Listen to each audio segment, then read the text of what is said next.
A lone German shepherd stood motionless in a blizzard beside a forgotten mountain road. Snow buried his tracks, but not his purpose. No one should have been driving through the Wyoming wilderness that night. Yet fate intervened.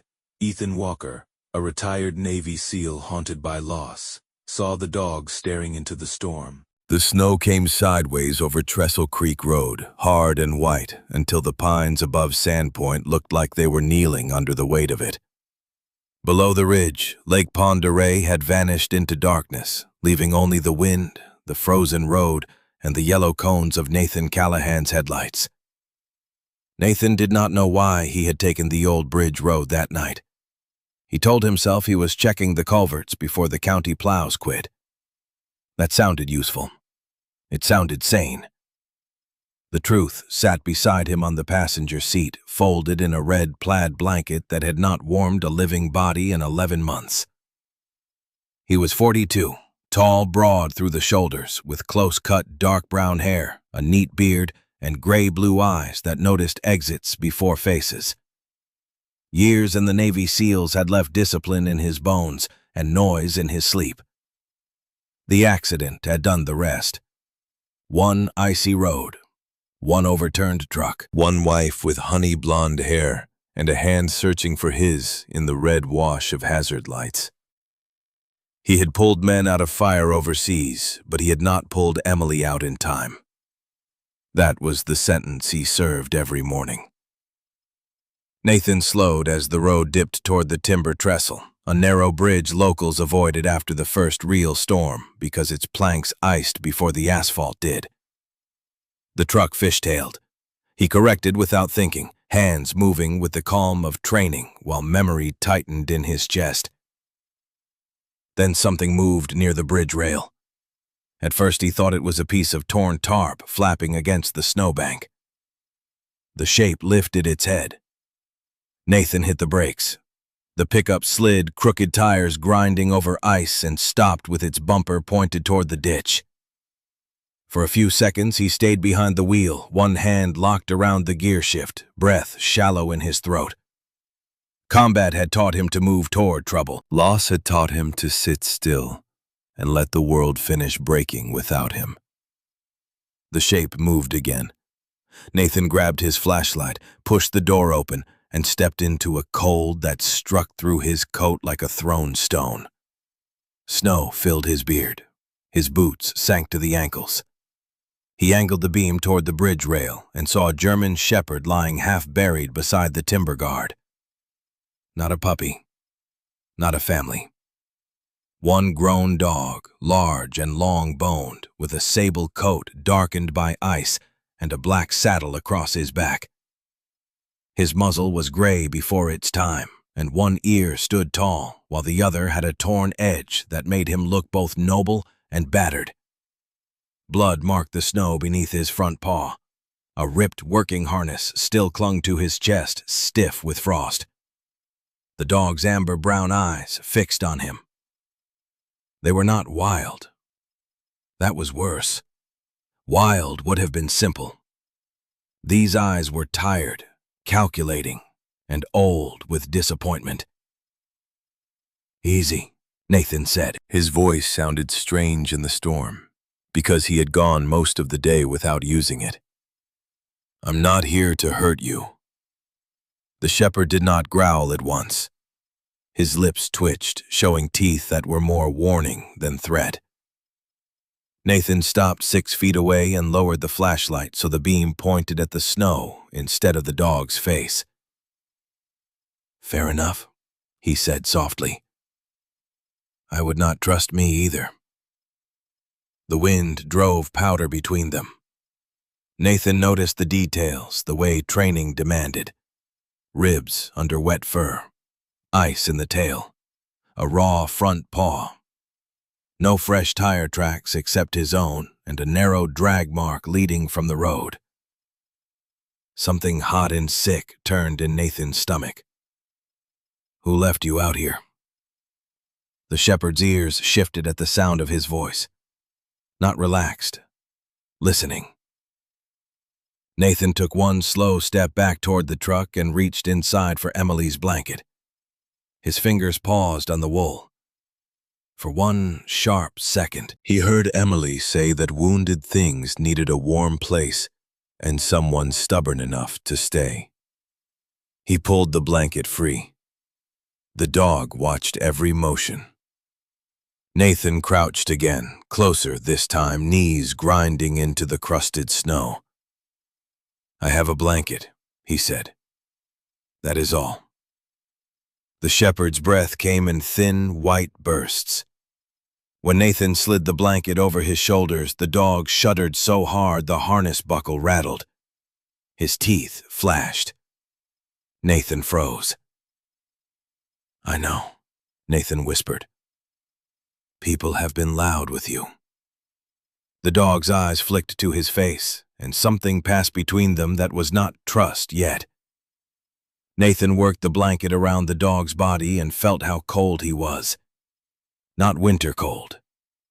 Death cold. "You're coming with me." The dog gave a low sound, then not quite a growl and not quite a plea.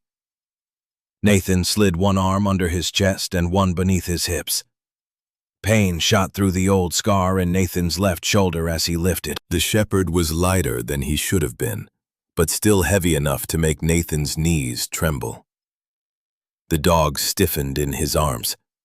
He did not bite. That mercy nearly undid Nathan. "Good boy," Nathan breathed. "I have you." At the truck, Nathan's glove brushed a hard shape tucked beneath the chest strap. A small metal tube had been fastened under the harness with black tape and wire. It did not belong there. The shepherd twisted his head toward the dark tree line and gave a rough, trembling growl. Nathan followed his gaze. Beyond the bridge between the pines, a shadow seemed to move where no branch had moved before. The storm swallowed it at once. Nathan set the dog carefully onto the passenger floorboard, wrapped Emily's blanket tighter, and shut the door with his heart knocking hard against his ribs. He climbed behind the wheel and looked once more toward the forest. Nothing. The shepherd lifted his head from the blanket and growled again, softer this time, toward the black woods. Nathan put the truck in gear. "All right," he said, though his mouth had gone dry. "We will both pretend that was the wind." But as the pickup crawled away from the trestle, Nathan kept one eye on the mirror, and the dog did not stop watching the trees until darkness covered them both. The cabin at the edge of Trestle Creek looked small beneath the storm, its windows dark, its roof buried in snow, and its porch steps softened into white humps. Nathan parked close enough to the door that the truck bumper nudged the porch rail, then sat for one breath and listened to the dog shiver beside him. The sound made the house feel less empty before Nathan even opened the door. "Wait here," he said, then almost laughed at himself. The German shepherd opened one amber eye as if to say he had not been planning a social visit. Nathan went inside first and snapped on the lamp near the mudroom. The bulb flickered, giving the cabin a tired yellow glow. The place smelled of cold ashes, sawdust, coffee grounds, and the faint lavender soap Emily used to keep by the sink. Instead, he cleared a space on the braided rug before the stone fireplace, dragged over towels, filled a bowl with water, and carried the dog inside, wrapped in the red blanket. The shepherd's body went rigid the moment his paws touched the floor. His head lifted, his nostrils flared. He catalogued a room with the grim attention of a guard entering hostile ground. "No cages," Nathan said. "No kennel." The dog watched him. "No speeches either, if you are lucky." Nathan knelt at the hearth and built a fire with hands that had once assembled weapons in the dark, but now fumbled with kindling because the dog behind him was breathing too shallowly. On the third match, the flame caught and climbed into the dry pine. Light moved across the walls, and the cabin seemed to remember its own purpose. Nathan filled a kettle and set it near the fire, then approached the dog with a towel in one hand. The shepherd lifted his lip. Nathan stopped immediately and lowered his eyes. Boundaries, he said. I respect those. He set the towel down within reach and backed off. The dog stared at it, then ignored it with solemn dignity. Nathan tried the water bowl next. The shepherd did not drink while Nathan watched. Nathan turned his back and busied himself with the fire irons. Behind him, a tongue touched water with a small, urgent lap. Nathan smiled before he could stop himself. Got you. The lapping stopped. I did not see anything. It resumed. The sound filled the cabin in a way the radio never had. After the dog drank, Nathan worked slowly cleaning ice from the sable fur, cutting away hardened burrs and blotting the cut front paw with warm water.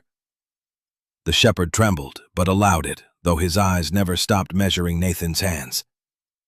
Under the torn harness were old scars, thin white lines across the ribs, a puckered mark near the shoulder, and a dark, circular burn beneath the neck fur where some kind of collar had once rested too tight or too hot. Nathan's jaw clenched. He had seen men hide cruelty under official language, and different words did not make it cleaner. Somebody owes you an apology, he said. The dog looked away. Nathan found a faded patch sewn into the harness, the letters almost scraped off. Black Ridge Security. Below it, written in black marker on the inner strap, was B-17. No name, only a code. No, Nathan said. You get a name in this house. The shepherd gave him a dry look from under one brow. Do not rush me. A knock sounded at the door. The dog surged upright, teeth bared, one paw dragging. Nathan rose between him and the sound. Easy. Another knock came, firmer this time. Nathan Callahan, if you are lying dead in there, I am going to be very annoyed with you. Grace Whitaker. He opened the door to find his neighbor on the porch in a brown wool coat, burgundy knit hat, and boots packed with snow. Grace was 68, small but solid, with silver hair pinned under the hat and hazel eyes that missed very little. She held a covered pot in one hand and a canvas bag in the other. You look terrible, she said. Come in then, Nathan answered. Flattery works. She stepped inside, started to speak, and stopped when she saw the German shepherd by the hearth. Her expression changed so quickly it hurt to witness. All the sharp edges softened.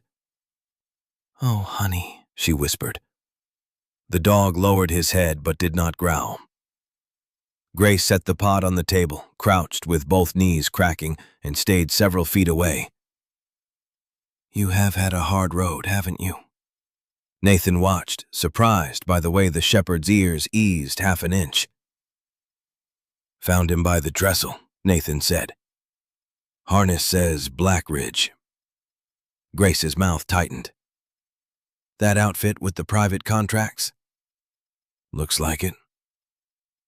Grace unpacked broth, clean cloths, antiseptic, soft dog food, and a thermos of tea. She pushed toward Nathan without asking. Drink. Nathan took the thermos because arguing with Grace required energy he did not have. While she warmed broth, Nathan examined the hard tube under the harness. The shepherd's head lifted sharply when his fingers touched it. Easy, Nathan said. I am just looking. He cut the tape and opened the small metal cylinder. Inside was a damp scrap of paper folded around a tiny memory card. The paper held only 3 marks in blurred ink. B-17. Grace leaned closer. That does not feel like a lost dog notice. Nathan rubbed the water from the card and set it on a dry towel near the lamp. No.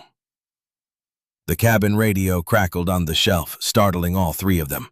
Storm warnings hissed through static, then a county advisory broke in with a clipped voice. Animal Control reports a missing high-risk German shepherd from Black Ridge Security Transport near Trestle Creek. The shepherd lurched to his feet despite the wounded paw. His teeth showed.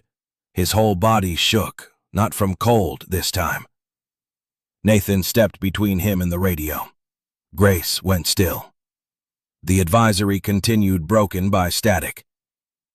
Residents are advised not to approach. Nathan looked at the dog, at the scar under his neck, at the code where a name should have been. High risk, he said quietly.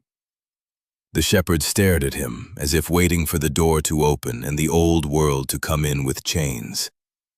Nathan reached down slowly and rested one hand on Emily's red blanket. Not tonight, he said. Whatever you ran from, it does not get you tonight. Outside, something metallic clanged once in the storm far down by the gate. The dog sprang toward the sound with a hoarse bark that shook the windows. By midnight, the storm had thickened until the cabin windows looked painted white from the outside. The wind pressed against the walls with long, steady hands, and the pine trees scraped the roof like fingernails searching for a way in. Inside, the fire had burned low twice. The lamp had flickered 3 times, and the German shepherd's breathing had changed in a way Nathan did not like. It came shallow now, uneven, too fast, then too still. Nathan sat on the floor beside the hearth with his back against the couch, one hand resting near the red blanket, but not on the dog. He had learned that Bruno allowed closeness better than touch. The name had arrived an hour earlier while the dog slept with his gray muzzle pressed to the wool. Bruno. Strong, plain, old-fashioned, a name with boots on. Grace had approved, which meant she had said, better than calling him 17 like a storage unit. Nathan had not argued. Bruno opened one eye whenever the fire cracked. His wounded paw twitched. The cut had stopped bleeding, but heat gathered above the pad, and the skin around it had begun to swell tight.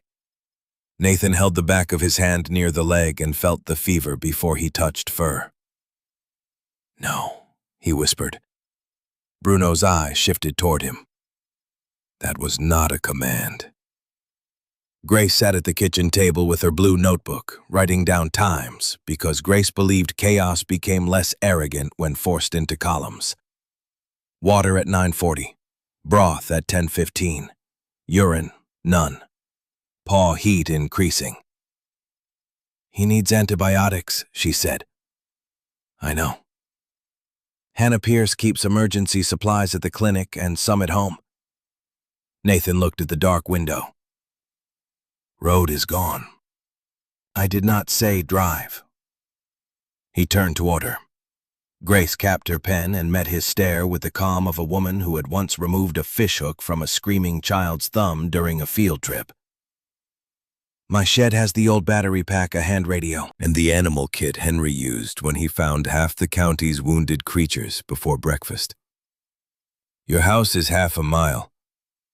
Less if you cut behind the first stand. In this? No Nathan in July. He exhaled through his nose. It almost became a laugh, but Bruno shivered and the sound died before it grew. Nathan rose and checked the phone again.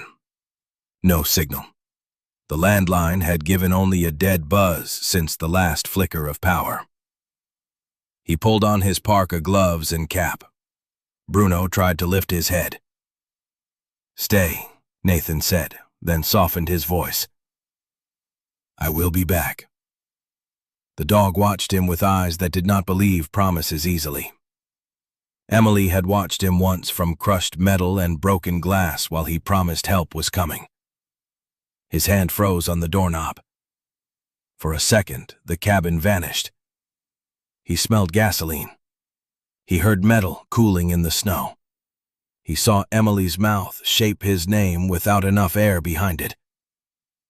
Grace touched his elbow. Do not go back there, she said quietly. Go to the shed. Nathan swallowed. I know the difference. Not always. That was true enough to sting. He opened the door and stepped into a night that seemed less like weather than a living thing with a grudge. Snow slapped his face. The porch light was dead.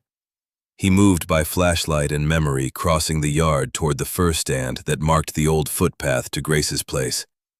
Every step punched through crust into powder. His shoulder ached from carrying Bruno, the old injury sending hot sparks down his arm. At the trees, the wind dropped, but darkness gathered thicker.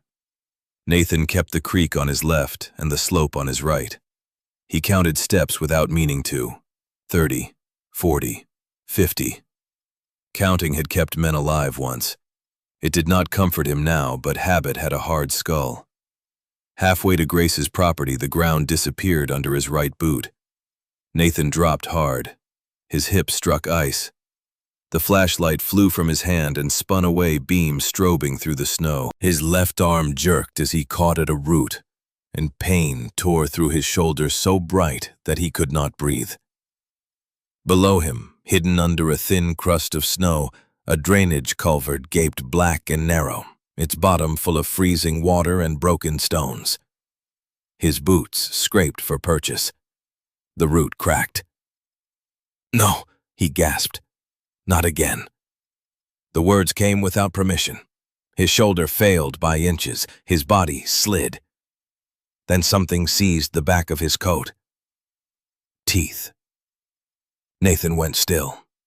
A low growl vibrated through the fabric as Bruno, shaking and barely able to stand, planted all four paws on the path and pulled. "Bruno!" The dog pulled again, snarling with effort. Nathan kicked his right boot against the culvert edge, found a buried stone, and shoved upward. Pain flashed white. Bruno dragged backward, claws ripping through crust. Together they gained 6 inches, then a foot. Nathan rolled onto solid ground and lay on his back, sucking cold air. Bruno collapsed beside him, chest heaving. Emily's red blanket still clenched in his teeth where he had carried it from the cabin like a flag stolen from death. For one absurd second, Nathan stared at the blanket and began to laugh. It was not a good laugh. It broke in the middle, but it was alive. "You stubborn old fool," he said. Bruno's ears tilted. "Yes, I know." Nathan pushed himself up and pressed his forehead briefly against the dog's cold neck. The shepherd did not pull away. That small permission felt larger than rescue. Nathan retrieved the flashlight with his good hand and wrapped the blanket around Bruno's shoulders. "We are both going back before Grace files a report on our stupidity." The return took twice as long. Bruno limped badly. Nathan walked bent over him, one hand near the harness, ready to catch him if his strength gave way. When they reached the cabin clearing, Nathan saw blue and red light turning in the snow. A county patrol truck sat near the porch, engine running, windows crusted white. Grace stood by the door with both arms folded. Beside her was a man in a green winter uniform, tall, broad enough to fill the porch, his hat pulled low, and a metal leash loop clipped at his belt. Bruno stopped dead. Every muscle in his body locked. Deputy Aaron Reeves turned toward them, and his gray eyes fell first on Nathan's torn coat, then on Bruno. "Mr. Callahan," he called over the wind. "Step away from the dog." Bruno's growl rose from somewhere deep and wounded. Nathan moved one pace in front of him. "No." The patrol light spun across the snow like a warning that had already made up its mind. Morning did not come to Trestle Creek so much as the darkness thinned reluctantly around the cabin. Snow still beat against the windows, but the worst of the wind had passed into the trees, leaving behind a silence that made every breath inside sound too loud. Deputy Aaron Reeves stood near the door with his hat in one hand and a county tablet in the other. He was 36, with dark blonde hair flattened from the cap, a short beard rimmed with melting snow, and gray eyes that looked tired enough to be kind if the rules would let them. Nathan did not trust that look. He had seen good men hide behind procedure because procedure gave their hands somewhere clean to stand. Bruno lay by the hearth with Emily's red blanket bunched under his chest, but his body had not unclenched since Aaron entered. Every time the deputy shifted the metal loop on his belt clicked. Every click made Bruno's skin ripple. Grace saw it too. Grace saw most things and approved of fewer. "Take that thing off your belt," she said. Aaron looked at her. "Ma'am?" "The metal leash. It is standard equipment. So is a mop in a school hallway, but I never waved one at a crying child." For a moment, Aaron seemed ready to answer like a deputy. Then he looked at Bruno. The dog's ears had flattened so hard they nearly disappeared into his sable fur. Aaron unclipped the metal loop and set it on the entry table with careful fingers. The sound of it touching wood was small, but Bruno flinched anyway. Nathan's jaw tightened. "Tell me again how dangerous he is." Aaron held the tablet against his side. "I received a county alert from Animal Control and Black Ridge Security. Black Ridge left him in a storm. That has not been established. I found him bleeding by the trestle." "I believe you." "Then we are done." "No, sir." The word "sir" came out respectful and immovable. Nathan hated it. Aaron drew a slow breath. "The report says a German Shepherd male, sable coat, working harness identification B17, attacked a Black Ridge employee during transport and escaped near Trestle Creek." Grace gave a short, humorless laugh. "Convenient of them to lose him near a bridge in a blizzard.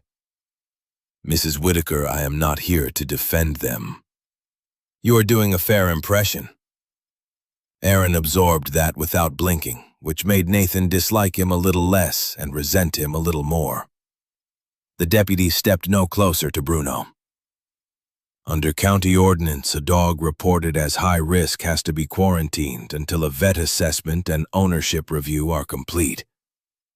"He is sick," Nathan said.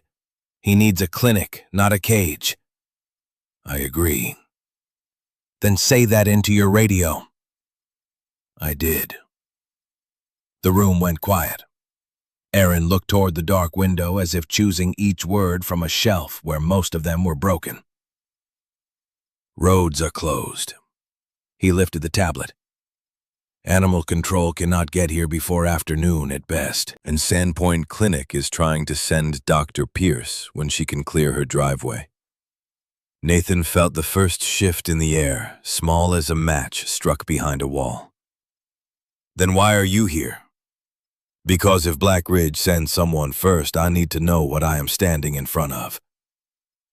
Grace's face softened by 1 degree. Nathan's did not. "You said step away from the dog." "I did." That was not standing in front of anything. Aaron looked at him, then not at the former SEAL, not at the half-haunted man in a torn parka, but directly at Nathan. "I lost a canine 3 years ago because I trusted a handler who said his paperwork was clean." The admission landed hard. Bruno's ears shifted at the change in Aaron's voice. "His name was Mason," Aaron continued. "Black lab mix, not a shepherd, but he worked like he had signed the oath himself." His mouth tightened. "I missed one bad line in a transfer report." Grace lowered her eyes. Nathan said nothing. "So yes, I follow procedure," Aaron said. "Not because I worship it." He glanced at Bruno. "Because I know what happens when people get casual with living things that cannot speak in court." That quieted the room better than anger would have. Nathan crouched beside Bruno and held out the memory card sealed in a sandwich bag. "Then start with this." Aaron did not move. "What is it?" "Found it hidden in his harness." "Did you alter it?" "I opened the tube." "Anything else?" "No." Aaron took the bag by the corner, careful not to touch the card. And the tube? Nathan pointed to the mantel. There. Grace folded her arms. Look at you two suddenly being sensible. Do not get used to it, Nathan said. Bruno made a low sound that might have been pain or agreement. Aaron approached slowly with a handheld scanner from his kit. I need to check the chip. Nathan's shoulders tightened. If he reacts, you stop. Agreed. Aaron knelt sideways instead of facing Bruno head-on. That detail mattered. He held the scanner low, waited, and let Bruno smell it. The shepherd's nose twitched. He did not like the device. He liked Aaron less. But Nathan kept one hand on the red blanket, and Grace whispered nonsense about stubborn men and smarter dogs, so Bruno allowed the scanner to pass over his shoulder. The device beeped. Bruno jerked, but stayed down. Aaron checked the tablet. The fire popped once. Snow slid from the roof in a heavy sigh. Aaron's expression changed. Not much. Enough. Registered owner, Black Ridge Security, LLC. Nathan stared at him. Status. Aaron swallowed. High-risk hold. Grace stepped forward. Meaning? The deputy did not answer fast enough. Nathan rose slowly. Meaning what? Aaron turned the tablet so they could see. Under Bruno's chip record beside the cold administrative boxes, one line glowed with the flat cruelty of official language. 72-hour containment required. Euthanasia review pending. For a moment, no one moved. The words seemed to take heat from the room. Bruno laid his gray muzzle on Emily's blanket and closed his eyes as if he had always known the world could reduce him to a line on a screen. Nathan felt something in himself go very still. No, he said. Aaron met his eyes. Then help me prove why not. The morning over Lake Pend Oreille came gray and thin, with low clouds pressed over Sandpoint like a wool blanket left out in the rain. At Nathan's cabin, the fire burned high, but no one in the room looked warm. Bruno lay on Emily's red blanket with his injured paw stretched toward the hearth, his amber eyes half open, his ribs moving under the sable coat like something fragile under canvas. Deputy Aaron Reeves stood by the kitchen counter making calls that went nowhere.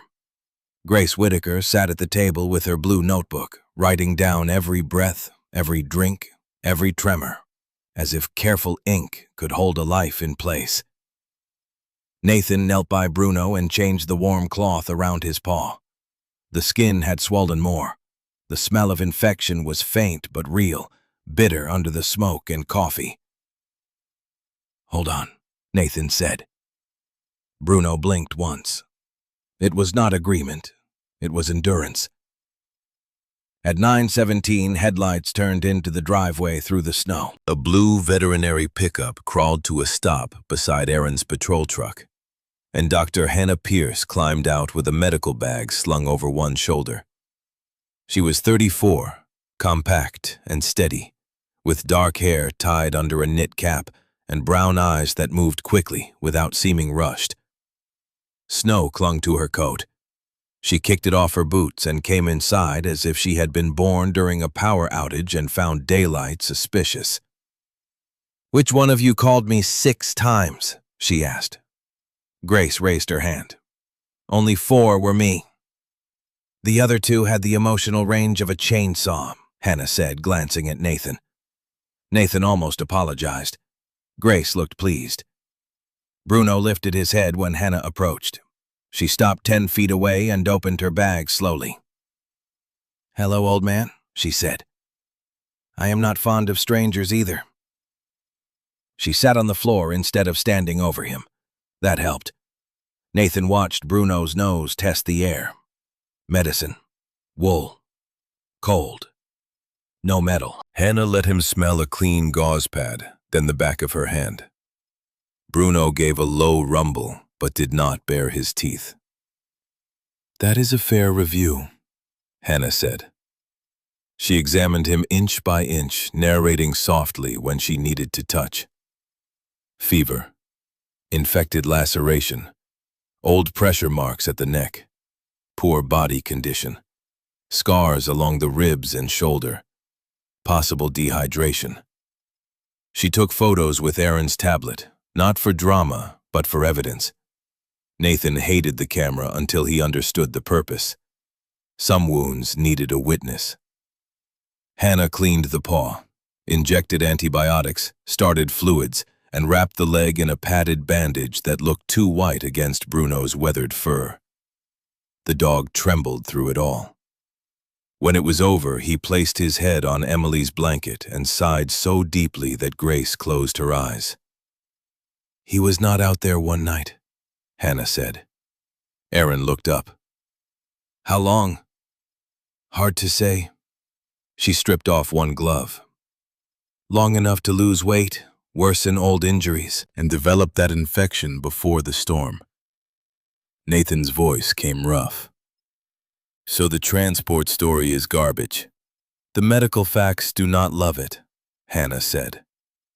Aaron rubbed a hand over his beard. "That is not enough to override ownership."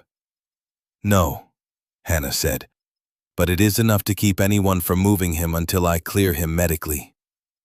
Grace wrote that down with visible satisfaction.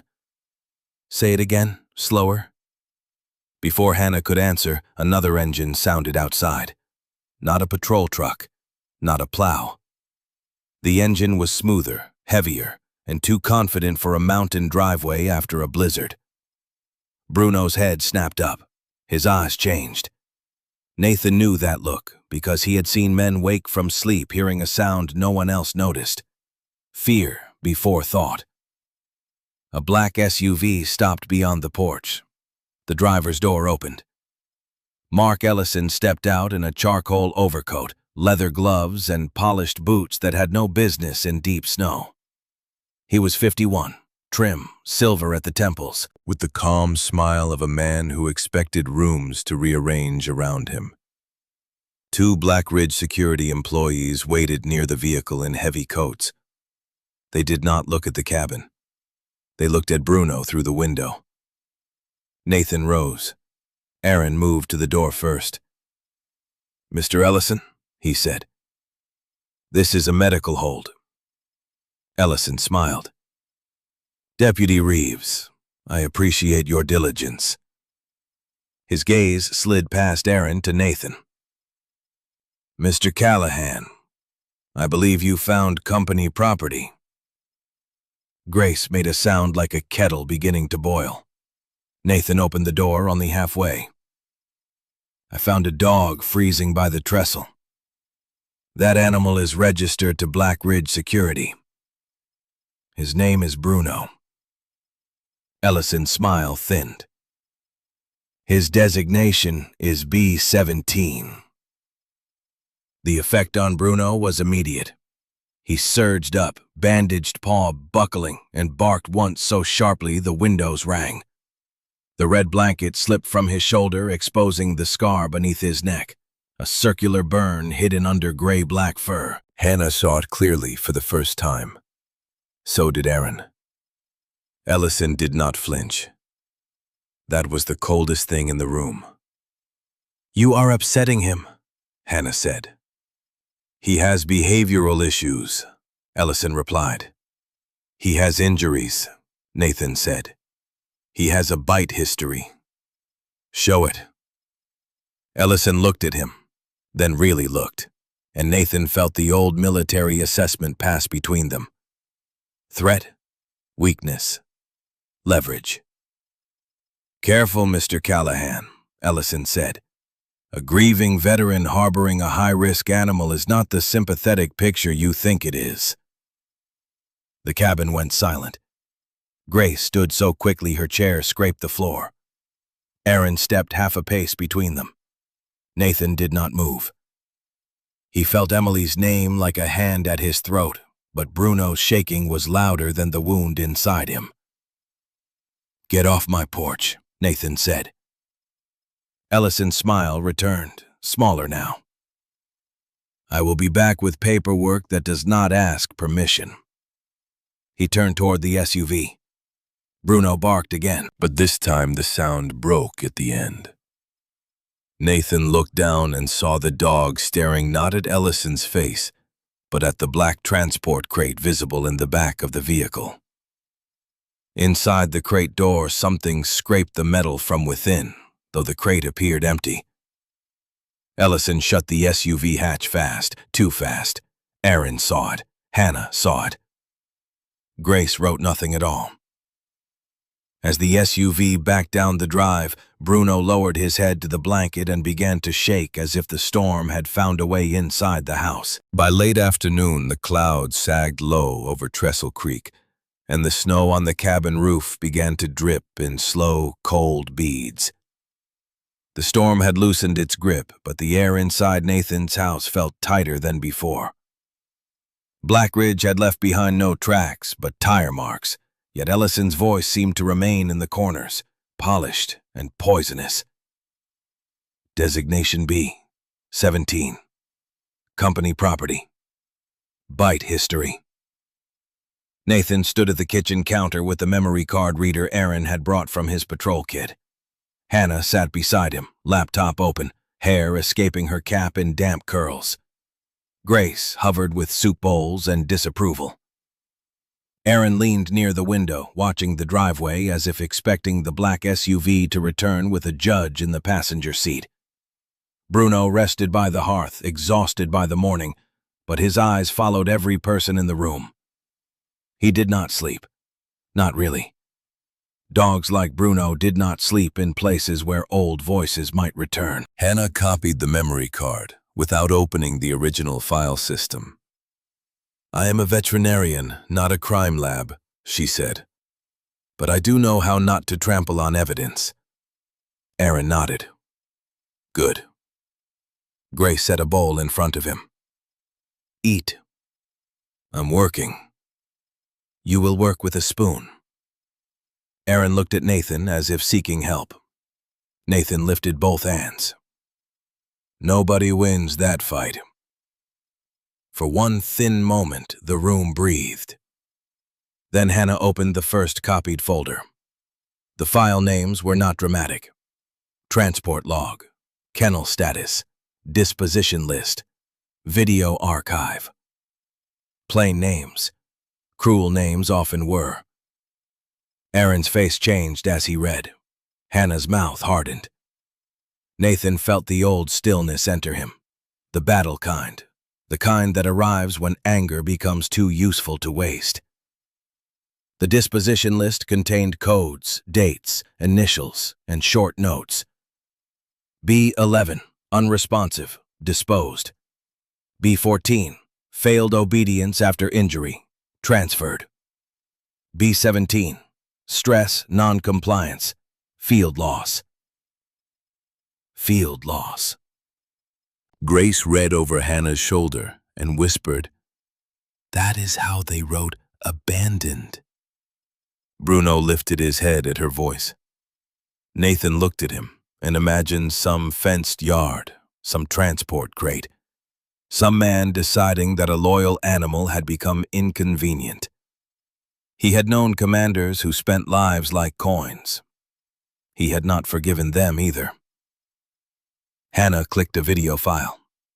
Aaron stopped her. "Are we ready for this?" No one answered. She pressed play. The footage was grainy, filmed from inside a kennel building.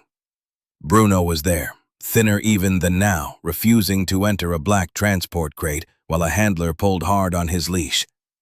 Another man stood partly off camera. Only his coat sleeve and polished glove showed. Ellison's voice came through the tiny speaker. "Load B17. Bruno froze. The handler jerked the line. The dog did not attack. He backed away. The handler raised a metal control collar. Nathan's hands curled. Hannah stopped the video before the next moment could land. Bruno was on his feet. His hackles stood high, He stared at the laptop as if the past had opened a door in the room. Nathan shut the screen. Enough. Aaron's jaw worked. This changes the report. Then change it, Nathan said. I will. The words were simple. They cost Aaron something. Nathan heard it. Grace did too, because she softened her voice when she said, Soup goes cold, Deputy. Aaron sat and ate 3 spoonfuls without tasting them. The afternoon slipped toward evening. Hannah left to file a medical statement from her clinic and promised to return before morning if the roads held. Aaron drove to town to upload the evidence through the sheriff's office because the cabin signal could not be trusted. Grace stayed behind. Nathan wanted to tell her she should go home.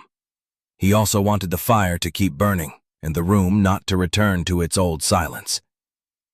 He said neither. Grace warmed more broth for Bruno, then pushed a bowl of soup at Nathan. You have not eaten since yesterday. I ate. Coffee is not food.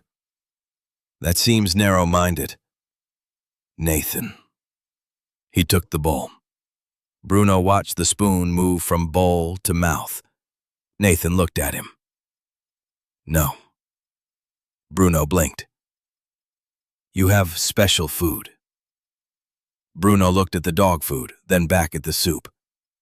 Grace smiled into her tea. He has judgment. He has an infected paw and a legal crisis. Still judgment.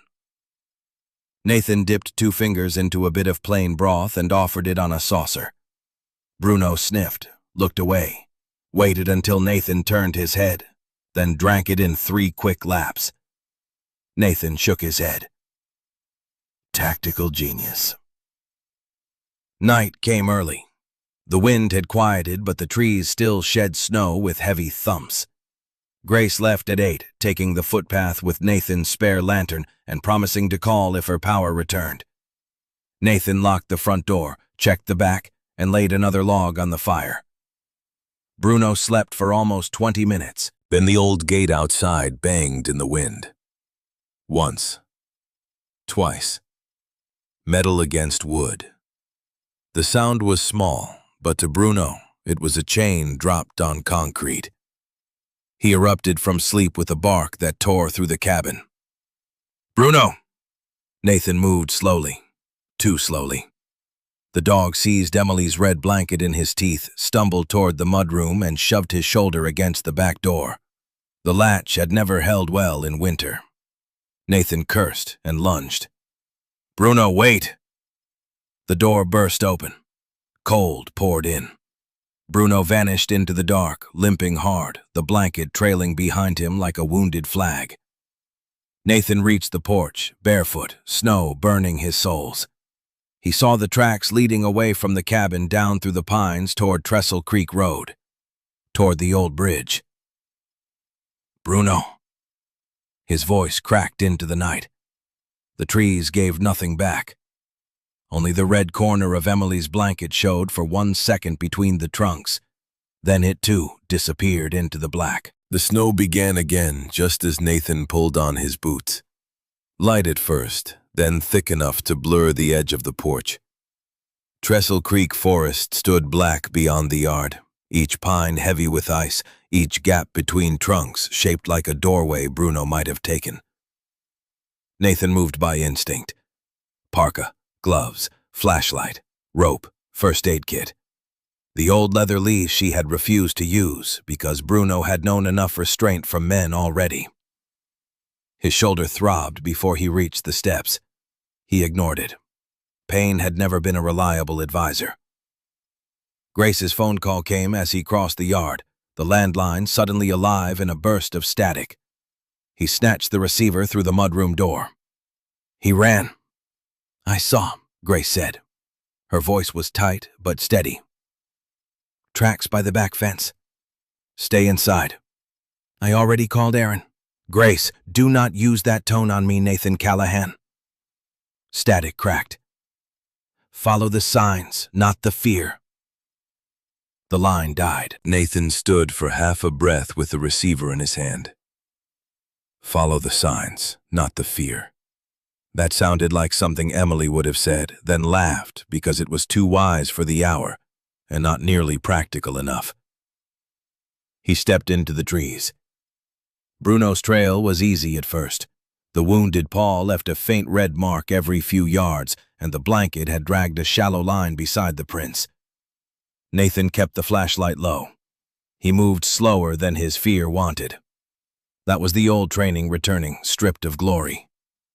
Scan, breathe, trust pattern. Do not chase noise. The tracks dropped toward the creek, crossed a patch of frozen mud, then angled toward the trestle road. Bruno was not running at random. He was going back. The thought made Nathan's stomach tighten. Animals returned to places of pain for many reasons. Scent, memory, something left behind. Something that would not let them rest. 10 minutes into the trees, another beam of light swung behind him. Callahan. Nathan turned hand, dropping near the knife on his belt, before reason caught up. Aaron Reeves pushed through the snow in a heavier field coat, county rope over one shoulder and a hard case in one hand. His patrol hat was gone. His hair was wet with snow. Grace said you were about to do something stupid. She uses that word too freely. Not tonight. Nathan turned back to the tracks. I do not have time. Then walk and argue. Aaron fell in beside him, not too close. For several minutes, neither man spoke. The forest took their breath and gave back only the crunch of boots, the drip of thawing ice, and the distant mutter of creek water under snow. At the first bend, Bruno's prints scattered. Nathan crouched. The dog had stumbled, recovered, then veered toward a stand of cedar. Aaron knelt beside him and pointed at the snow. Blood increased. He is pushing too hard. That are you. Nathan ignored that because it was true, and therefore useless. They followed the trail to the creek bed, where ice made a dull silver ribbon under the flashlight beams. On the far bank, something black protruded from the snow. Nathan climbed down, crossed carefully, and pulled it free. A broken corner of hard plastic. Aaron took it. Transport crate. Nathan looked up toward the road. The trestle was close now. This is where they dumped him. Or where the crate broke. Do you believe that? Aaron's silence was answer enough. They climbed toward the old bridge, moving through brush that clawed at their coats. Near the road edge, Nathan found tire marks under fresh powder, wide and deep, made by something heavier than his pickup. Beside them were gouges in the snow where a crate had been dragged or shoved. On the timber rail just beneath the ice were claw marks, deep, desperate. Nathan rested his gloved fingers near them. He saw Bruno in his mind, injured, thrown, or forced out, scrambling toward the bridge while the storm swallowed the engine that left him. For a second, his vision narrowed, not from cold, from fury. Aaron touched his sleeve. Nathan. The use of his first name brought him back. Then came a bark from below, thin, hoarse, alive. Both men froze. Another sound followed, lower this time, half warning and half plea. Nathan pushed through the brush to the bridge edge. The old trestle crossed a ravine cut by spring floods 20 feet deep in places, with rock ledges, roots, and drifted snow hiding what the dark wanted hidden. He shone his flashlight down. The beam swept over ice brush and a fallen cedar. Then it caught amber eyes. Bruno lay on a narrow ledge below the bridge, chest heaving, red blanket tangled around one shoulder. His bandaged paw had torn open again. Beside him, caught in the roots of the cedar, was a small waterproof black bag. Bruno's body blocked it from the snow like a guard posted at a final door. Bruno. Nathan called softly. The dog lifted his head. His tail moved once so weakly it barely disturbed the powder. Aaron leaned over the edge and swore under his breath. "We need rescue gear." Nathan was already unwinding the rope. "We have rope. We have rope and 2 men who are too proud to admit gravity exists. Anchor me." Aaron caught his arm. "Listen." The word cracked like command, but not the empty kind. Nathan looked at him. Aaron's face was pale in the flashlight glow. "If you fall, he loses the only person down there he trusts." Nathan looked back at Bruno. The shepherd's eyes stayed on him, scared and waiting. "Then do not let me fall," Nathan said. Aaron held his gaze, then nodded once. Above them, snow thickened over the bridge, already softening the tracks that had led them there.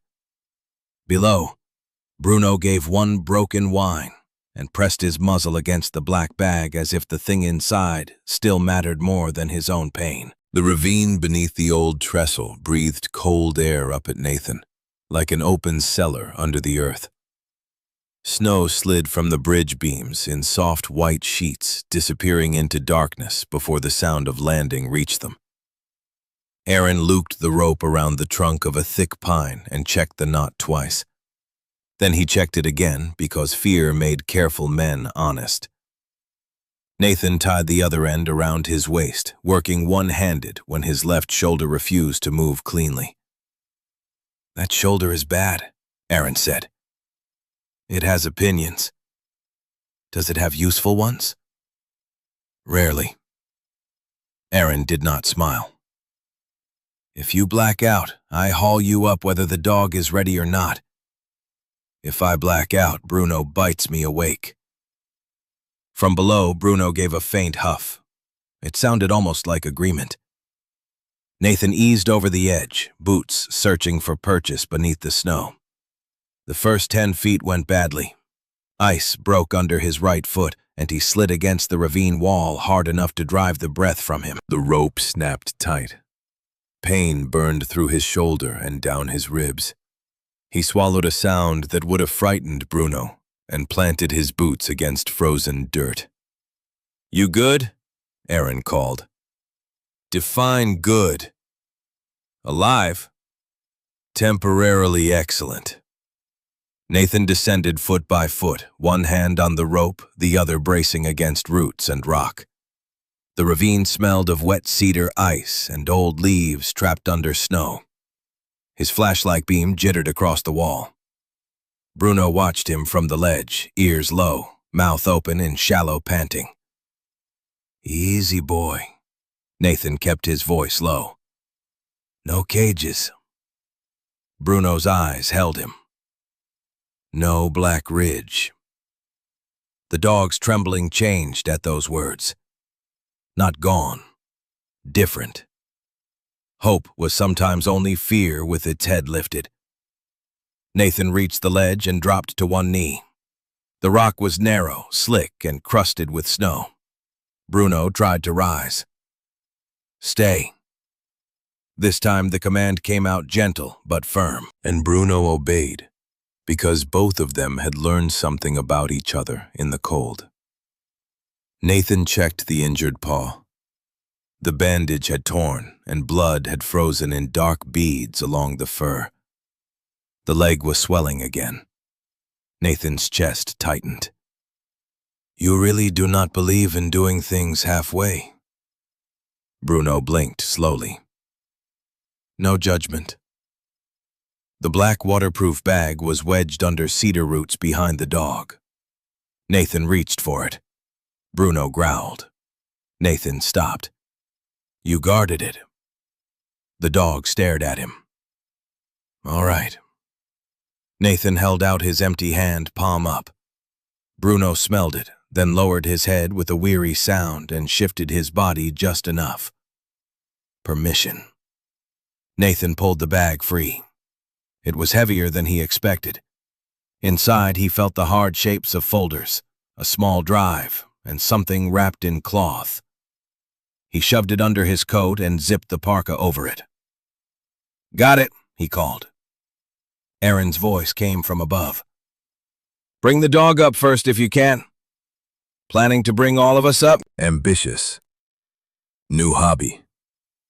Nathan unfolded the emergency blanket from his kit and wrapped it around Bruno's torso, then clipped a soft loop of rope through the old harness frame without tightening it near the neck. Bruno flinched at the feel of restraint. Nathan placed a hand lightly on the red blanket tangled around him. "This is not them," he said. "This is me." The dog searched his face. Nathan had no idea what a dog understood of words. He knew what tone could carry. Regret. Promise. Please. Bruno stopped resisting. The climb began slowly. Aaron pulled from above while Nathan braced Bruno from below, lifting and guiding the dog's body along the wall. Every movement scraped pain out of Nathan's shoulder. His gloved fingers slipped twice. Once Bruno's wounded paw struck rock and the dog cried out. The sound went through Nathan clean as a blade. "I know," he whispered. "I know, boy." Halfway up, snow shifted under the ledge where Nathan had been standing. A crack ran through the crust with a sound like a rifle shot. Nathan looked down. The ledge broke. Rock and snow dropped into the ravine, leaving black space where his boots had been seconds before. Bruno swung against the rope. Nathan threw his body into the wall and grabbed the harness with his right arm. His left shoulder screamed. Above, Aaron shouted something lost in the wind. The rope jerked hard. For one terrifying moment, Nathan felt both his weight and Bruno's dragging backward toward the gap. His boots skidded. His knee struck stone. Black sparks jumped at the edge of his vision. Bruno twisted, not away from him, but toward him, pressing his body against Nathan's chest as if the dog understood that balance was now a shared prayer. "Hold!" Nathan gasped. He did not know if he meant Aaron, Bruno, or himself. The rope strained. Fibers creaked. From above came Aaron's voice, raw and furious. "Push when I pull!" Nathan dug one boot into a root and shoved. Aaron hauled. The rope lifted inches. Then more. Nathan's arm shook. Bruno's breath was hot against his neck. The black bag under Nathan's coat pressed into his ribs like a second heart. They reached the last 5 feet where the ravine wall steepened and snow collapsed around every foothold. Nathan's strength ran thin. It did not fade nobly. It simply went. His knees struck the wall. The rope slid through his glove and burned his palm. Bruno slipped lower against him. "Aaron," Nathan said. It was not a shout. It was worse. It was the sound of a man finally admitting there was no more body left to command. Above the edge, Aaron dropped flat into the snow and reached both arms down. "Give me the dog." Nathan pushed Bruno upward with everything he had. Aaron caught the harness, then the blanket, then a handful of fur. Bruno gave one startled bark as the deputy dragged him over the lip of the ravine. Nathan smiled because the dog was over. Then the wall under his right boot crumbled away. The rope snapped tight around his waist. His shoulder gave a tearing flare of pain. For one long second, Nathan hung over the dark, listening to Bruno barking above him while the storm filled the ravine with white silence. Snow swept over the ravine edge while Nathan hung from the rope, boots scraping empty air. Shoulder burning so badly the dark below seemed to pulse with his heartbeat.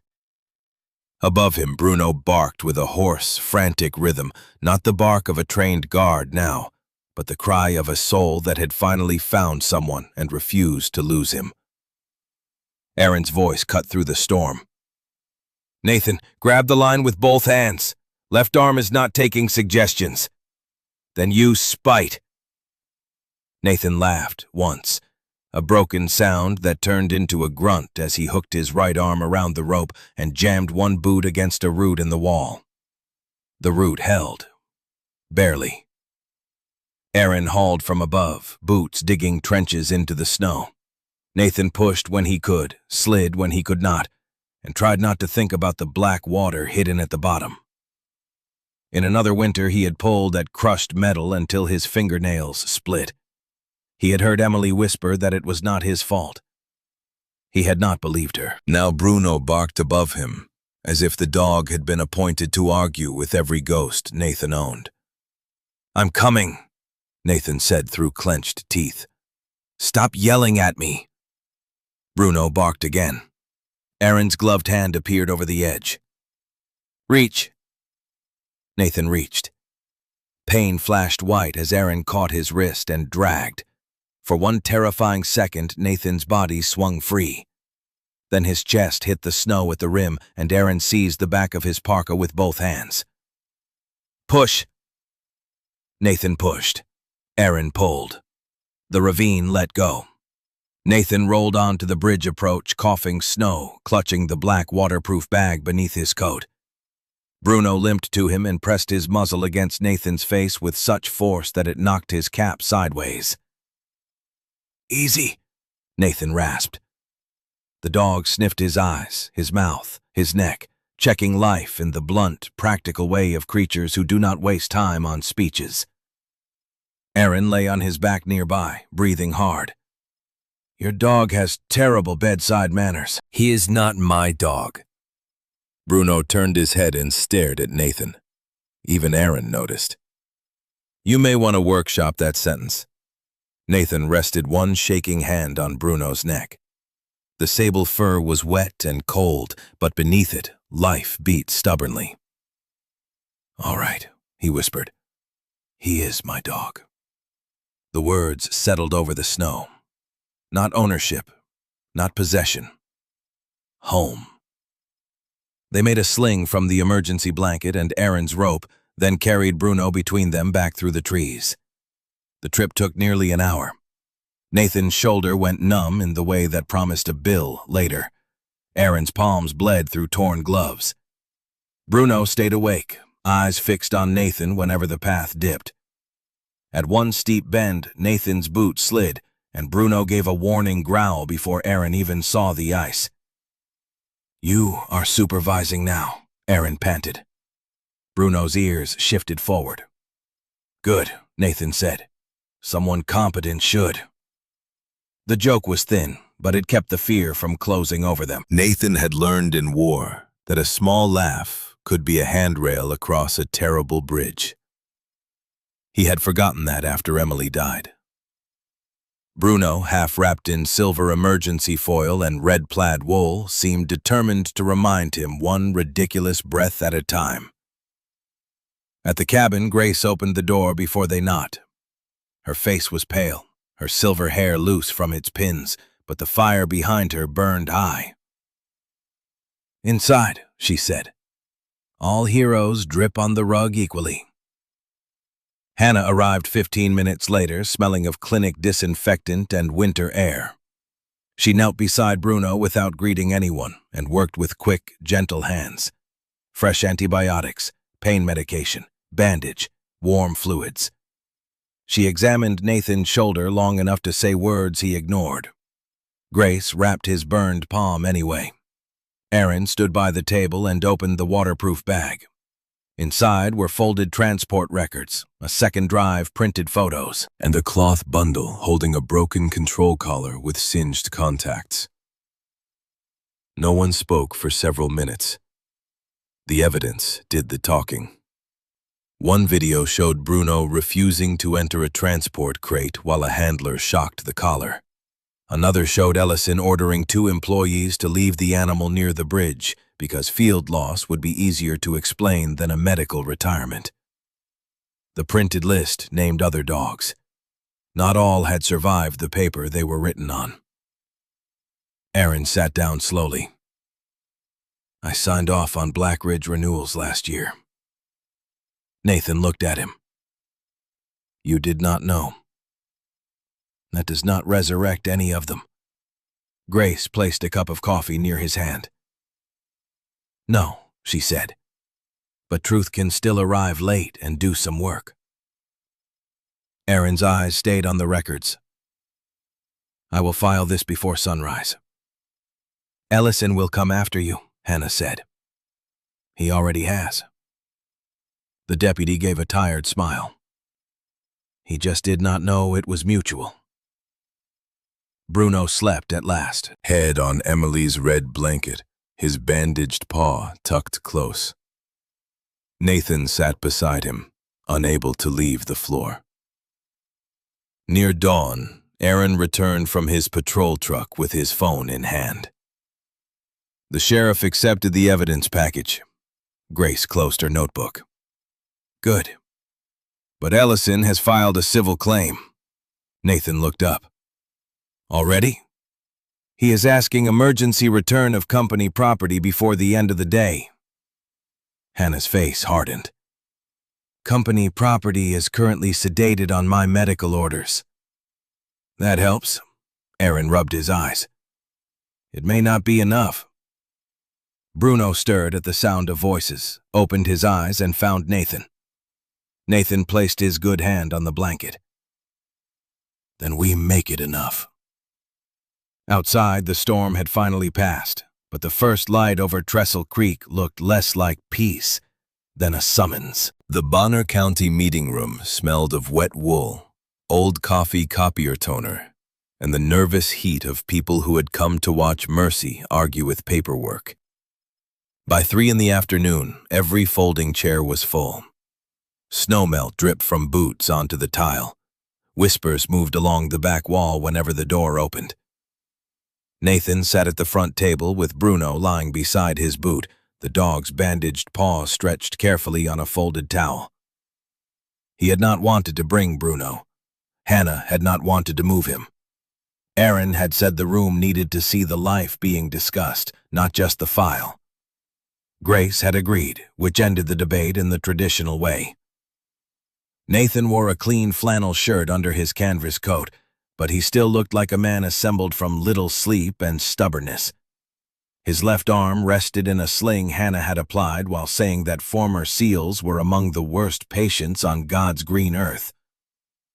Bruno's amber eyes moved over the room. Every scrape of a chair made his ears twitch, but he stayed pressed to Nathan's boot. That contact was the only leash between him and panic.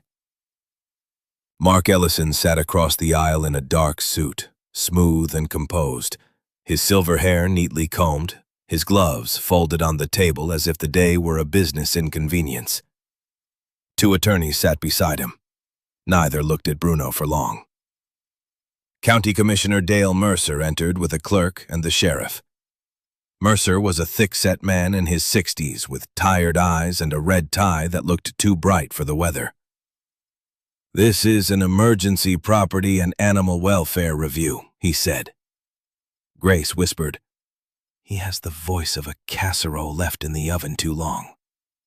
Nathan coughed into his hand. Bruno glanced up, suspicious of the sound. Ellison's attorney began with clean sentences. Registered ownership, contracted working animal, unauthorized harboring, public safety. He never said Bruno's name. Not once. Nathan felt each omission like grit under a bandage. When Ellison spoke, he turned slightly toward the room. We sympathize with Mr. Callahan's emotional response. The word emotional carried a hook. But B-17 has a history of instability, and Black Ridge is equipped to handle him safely. Bruno's body stiffened at the code. Nathan lowered his hand to the dog's shoulder. Easy. Commissioner Mercer looked toward Hannah. Dr. Pierce? Hannah stood with a folder thick enough to thump when she placed it on the table. Her voice was calm, which made the photographs worse. She described dehydration, infection, old scars, pressure burns, malnutrition, and the medical risk of moving Bruno before treatment stabilized him. She never raised her voice. She did not need to. Grace followed with her blue notebook. She read times, temperatures, medication doses, food intake, and behavior notes in a precise tone that made compassion sound like evidence. At 10:42 p.m., Bruno drank broth from a saucer only when Mr. Callahan looked away. A few people smiled. At 11:18 p.m., he reacted to the sound of metal striking wood with full panic response, not aggression. The smiles faded. Aaron took the stand next. Nathan watched him square his shoulders. The deputy told the room about the alert that Chip scanned the Black Ridge report and the hidden memory card. He admitted he had first treated Bruno as a high-risk case. He also admitted that the evidence contradicted the company's account. Ellison's attorney pressed him hard. "Deputy Reeves, are you allowing personal feelings from a previous canine loss to color your judgment?" Aaron looked at the attorney. Then he looked at Bruno. "My previous loss is the reason I read every line now." The room went quiet. "And every line here points to abandonment and abuse." Nathan had not planned to speak. He had planned to sit, endure, and let people better suited to rooms do the talking. Then Ellison stood. Mr. Callahan is a traumatized veteran living in isolation. The words entered the room soft as poison. He has projected grief onto an animal he found under unfortunate circumstances. Nathan felt the table under his hand. The edge was real. The room was real. Bruno was real beside his boot. Emily was not in the wreck anymore. She was in the blanket, in the memory of laughter, in the stubborn warmth that had pushed him out of the truck and into the storm. Nathan rose. His chair scraped loudly. His voice came rough at first. "My wife was named Emily." No one moved. "She died on an icy road because I could not get to her fast enough." He looked down, then back at Mercer. "For almost a year, I thought surviving was proof that I had failed her." Bruno leaned harder against his leg. "Then I found this dog by another winter road, and he looked at me like he expected every human hand to become a chain." Nathan swallowed. "He still let me carry him." His voice steadied. "That is not property." He looked at Ellison. "That is trust." Commissioner Mercer removed his glasses. The sheriff leaned toward him and spoke quietly. Minutes passed. They felt longer. At last, Mercer cleared his throat. "Bruno, formerly designated B-17, will remain in temporary medical custody with Dr. Pierce and Mr. Callahan, pending full investigation." The room released a breath. Black Ridge security is barred from removal or contact until further order. Grace closed her eyes. Aaron looked at the floor. Nathan crouched and touched Bruno's neck. "You heard that?" Bruno gave a small sigh and put his head on Nathan's boot. Ellison stood with a smile that did not reach his eyes. As he passed, he leaned close enough for Nathan alone to hear. "Old dogs do not live long enough to win long fights." Bruno lifted his head and growled. Nathan kept his hand steady on the dog's shoulder. "Then we will make this one short." The days after the hearing came softer. Not easy, but softer, like snow beginning to loosen from the roof before anyone could call it spring. Bruno healed in small, stubborn increments. He learned that the fire popped, but did not punish. He learned that Grace's blue notebook meant medicine, not judgment. He learned that Nathan's boots by the hearth meant the man was staying. At first, Bruno slept only in brief snaps, waking at every branch against the window. By the second week, he slept with his back to Nathan's chair. By the third, he dreamed hard enough that his paws twitched and his throat made tiny running sounds. Nathan never woke him unless the dream sharpened into fear. Then he spoke low from the chair. "You're home." Sometimes Bruno settled. Sometimes Nathan said it again for himself. The cabin changed around them despite Nathan's quiet resistance. Grace brought curtains and hung them while pretending she had come only to check bandages. Hannah delivered a proper orthopedic bed that Bruno ignored for 3 days before dragging Emily's red blanket onto it and claiming the whole arrangement as his own idea.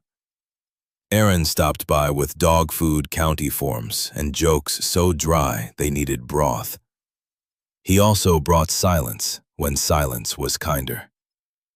One evening, while Nathan repaired the back latch, Aaron stood near the woodpile and watched Bruno inspect a squirrel track with grave professional interest. "Mason loved snow," Aaron said. Nathan kept his hands on the screwdriver. "Your canine?" "Yeah." Aaron smiled without much happiness. "Lab mix, black as stove soot, stole sandwiches from patrol cars like it was municipal policy." Bruno sneezed into the snow. "Good dog," Nathan said.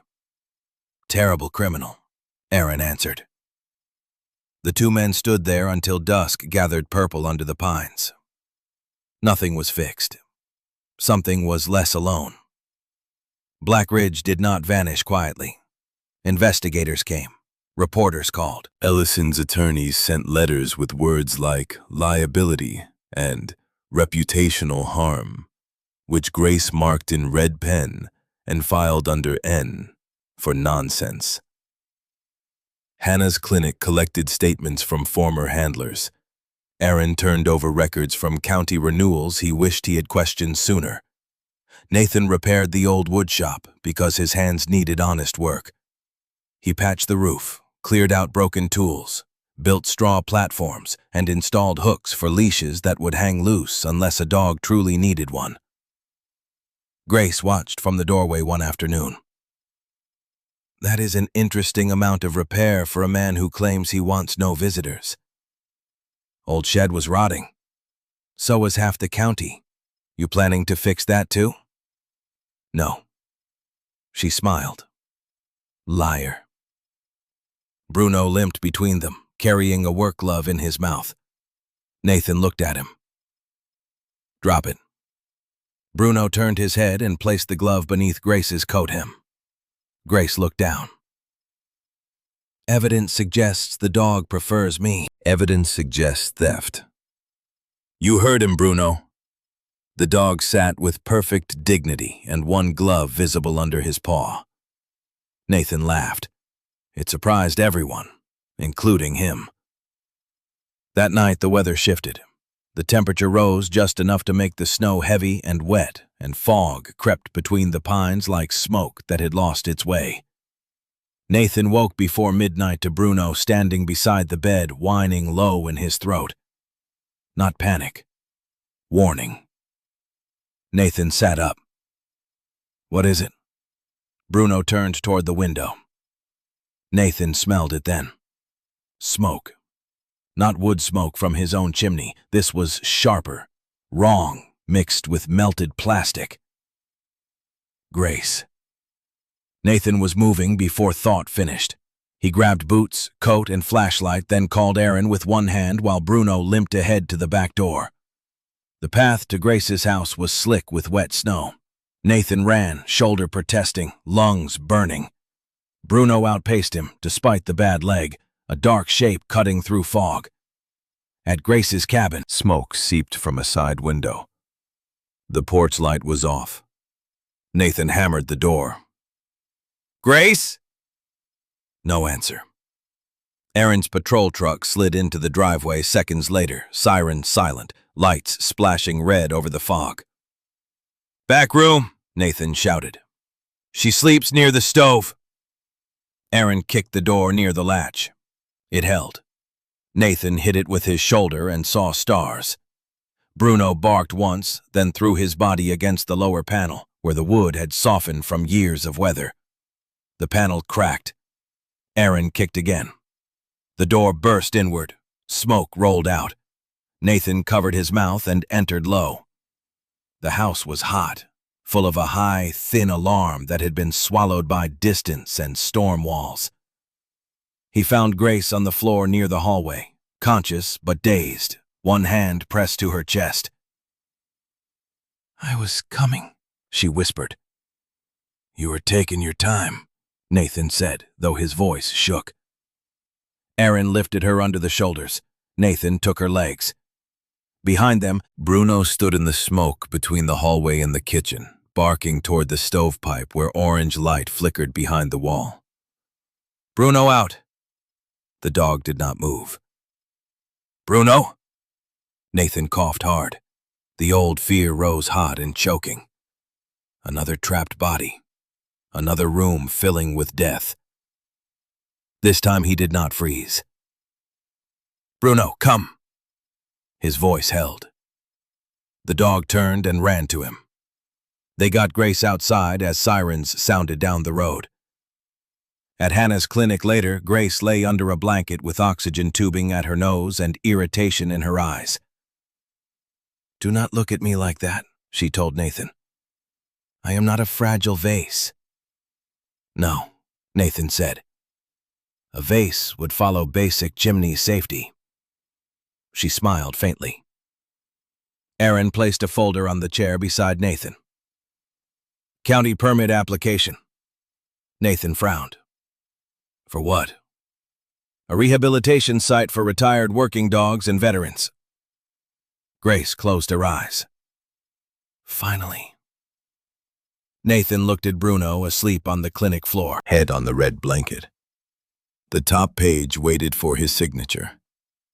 For the first time in almost a year, the future did not look like an accusation.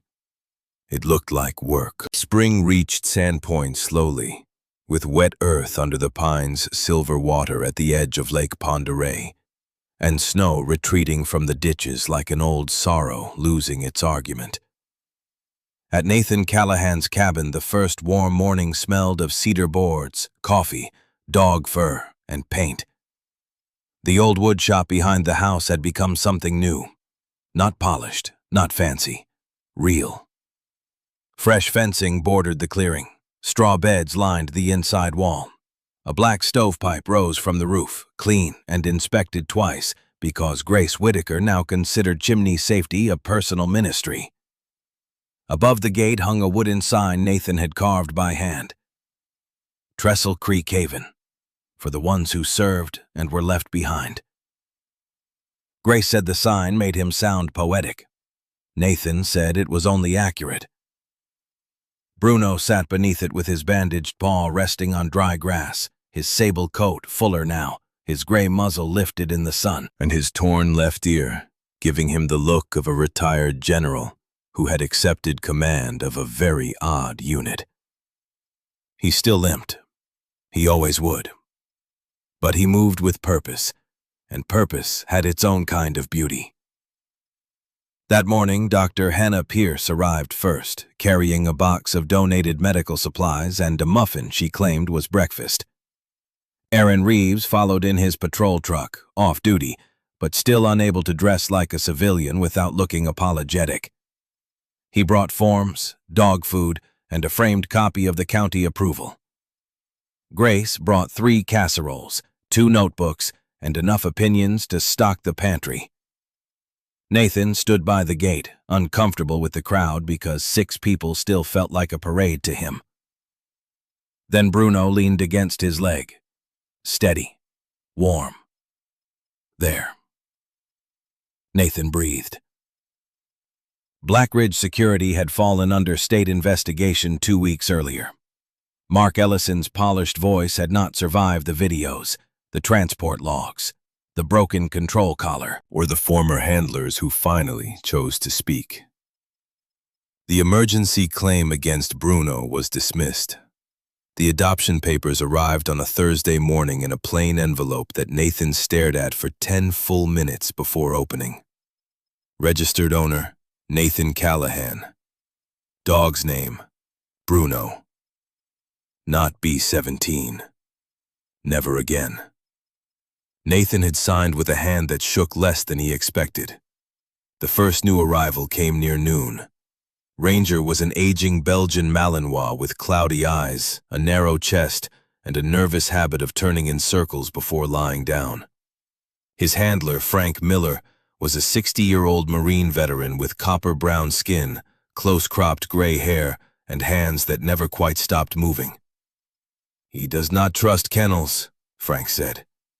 Nathan looked at Bruno. "Neither does the management." Grace coughed into her hand. "Management steals muffins." Bruno, who had Hannah's muffin hidden badly beneath a folded towel, looked toward the lake with dignity. Frank laughed, then wiped his eyes as if the wind had found him. Nathan opened the gate. He did not reach for Ranger. He crouched near the fence and waited. Bruno limped forward, not too close, not too fast. He sniffed the air near Ranger, gave one low huff, then turned and walked toward the warmest bed inside the shop. Ranger watched him. Then slowly he followed. No speeches, no miracles with trumpets, just one wounded dog showing another wounded dog where the fire was. By late afternoon, sunlight spilled gold across the clearing.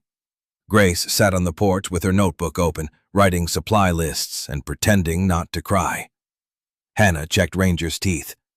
Aaron leaned against the fence while Bruno inspected his pocket for treats with professional commitment.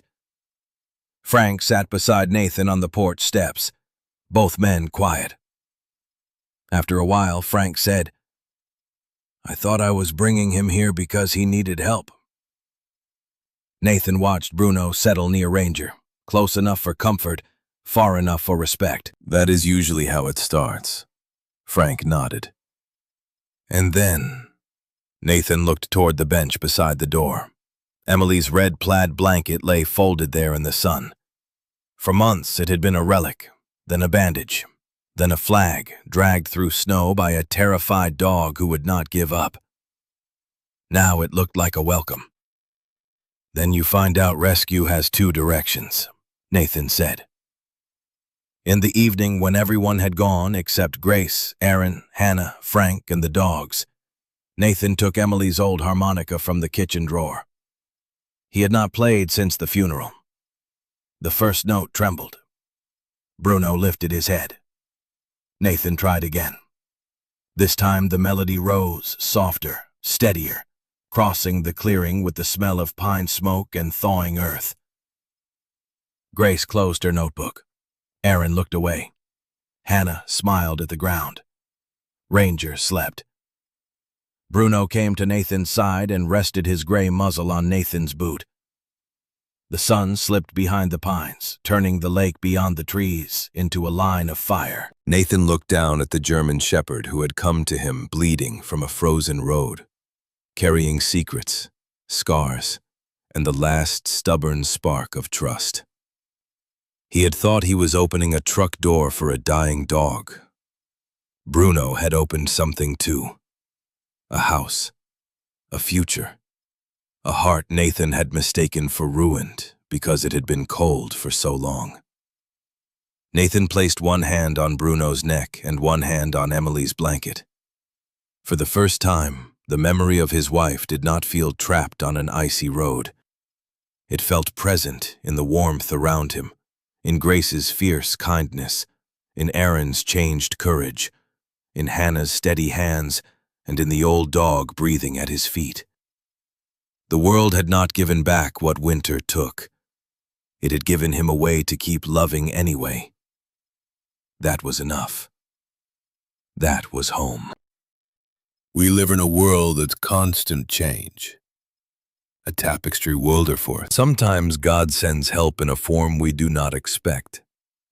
It may not arrive with bright lights or perfect answers.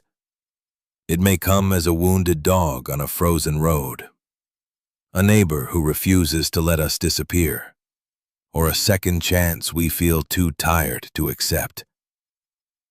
Nathan thought he was only rescuing Bruno, but love has a gentle way of turning the rescuer into the rescued. Many people carry private winters inside them. They smile, work, cook meals, answer phones, and still hide grief where no one can see it. Yet grace can enter through one small act of mercy. A door opened, a blanket shared, a promise kept. When we choose compassion, we may become the warm place someone else prayed for. If this story touched your heart, comment Amen and share it with someone who needs hope today. Tell us about a person or animal who helped you through a hard season. Subscribe for more stories of faith, kindness, loyalty, and second chances. May God bless your home, protect those you love, And remind you that even after the coldest winter, love can still find its way back.